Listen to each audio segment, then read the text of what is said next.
L'État, son Excellence, M. Ismaël Omar Guelleh, a quitté ce matin la capitale pour se rendre à Washington où il prendra part aux travaux du sommet Afrique-États-Unis prévu du 4 au 6 dans la capitale américaine. Première du genre, ce sommet abordera plusieurs thématiques dont la promotion des échanges économiques et commerciaux, la collaboration en matière de sécurité dans la lutte contre le terrorisme et la coopération entre les États-Unis et l'Afrique. Les États-Unis, qui sont à l'origine de l'organisation de ce sommet, entendent marquer leur intérêt à l'Afrique et son marché qui est en expansion ces dernières années. Washington affiche ainsi son intention de prendre part plus significativement aux opportunités d'investissement offertes par le marché africain.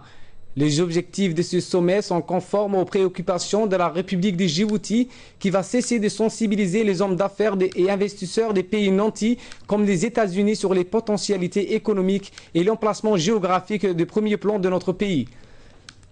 Quand on veut le consacrer au renforcement de la coopération sécuritaire entre les États-Unis et l'Afrique, la République de Djibouti est pleinement engagée dans la lutte contre la piraterie maritime et le terrorisme. Les États-Unis d'Amérique disposent à Djibouti de leur unique base militaire sur le continent africain.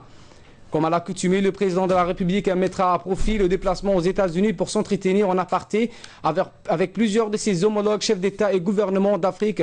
47 chefs d'État et de gouvernement africains sont, à l'instar du président de la République, Ismaël Omar Guelleh, invités par la Maison-Blanche à prendre part à ce premier sommet Afrique-États-Unis.